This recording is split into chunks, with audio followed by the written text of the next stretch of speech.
नमस्कार, मैं बहुत अच्छा एक विवाह लेकर आई हूँ। राम बियाहन चले राजा दशरथ, 36 बजना बजाई रे नवायर, 36 बजना बजाई रे ललनवा।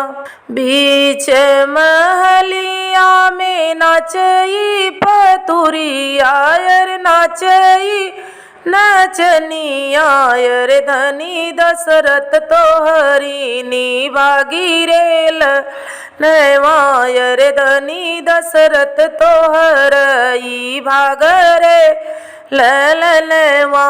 बीच महलिया में नाचई नचनियायर, नाचई नचनियायर, धनी दशरथ तोहरी निभागी रे ललनवायर, धनी दशरथ तोहरी निभागी रे ललनवा।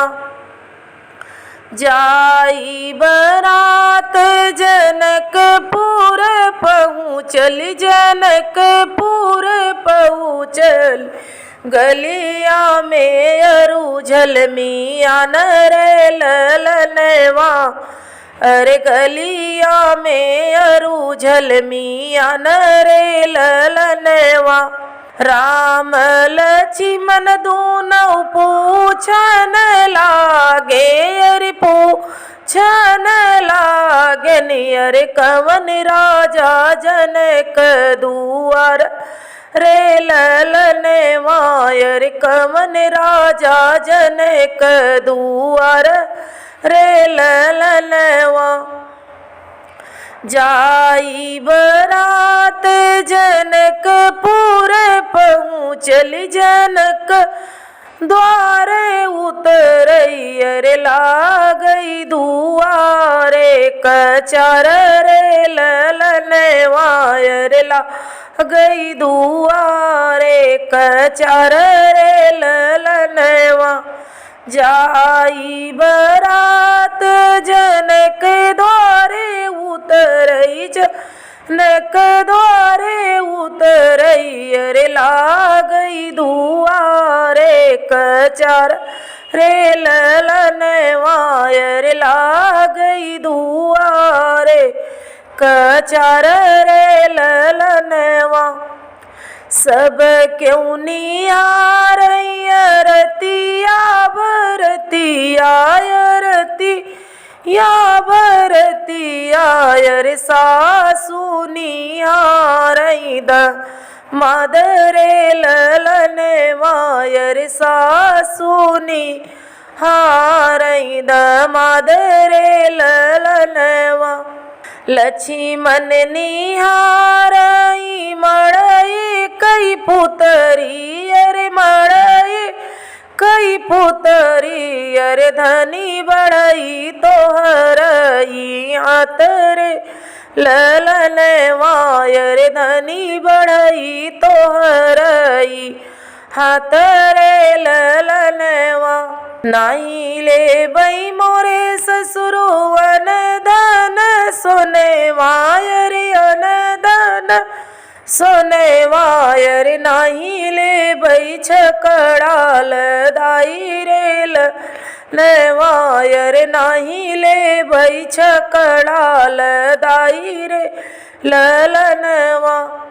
हम तऊले बई ससुरु लोहरा बढ़ैया, अरे लोहरा बढ़ैया, अरे जेई है पुतरी उरे रे ललनवायर, जेई है पुतरी उरे रे ललनवा। देवई मई मोरे लक्ष्मण अनधन सुनवा, अरे अनधन सुनवा। अरे देवई मई छकड़ा लदाई रे ललनवा, अरे देवई मई छकड़न लदाई रे ललनवा। एक नाही देवई लक्ष्मण लोहरा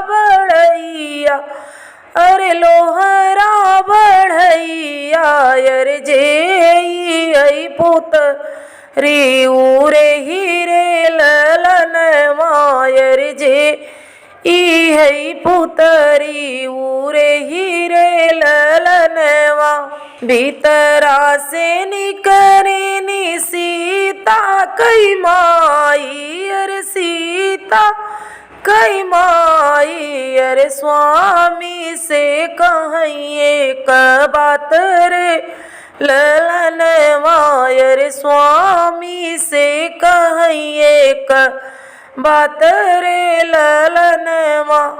चाँद सूरज यस देरिया संकल्प उर देरिया संकल्प अरे बढ़ई कवन भी सादरे ललनवा अरे बढ़ई कवन भी सादरे ललनवा। चाँद सूरज यस बेटी संकल्प उर बेटी संकल्प उर दी कर जवानी सारी रे ललनवायर दी कर जवानी सारी रे ललनवा। राम बियाहन चले राजा दशरथ अरे चले राजा दशरथ अरे 36 भजना बजाई रे ललनवा अरे 36 भजना बजाई रे ललनवा। अच्छा लगा हो तो लाइक शेयर कमेंट करें, अपना प्यार बनाएं। मिलते हैं अगले वीडियो में, तब तक के लिए धन्यवाद।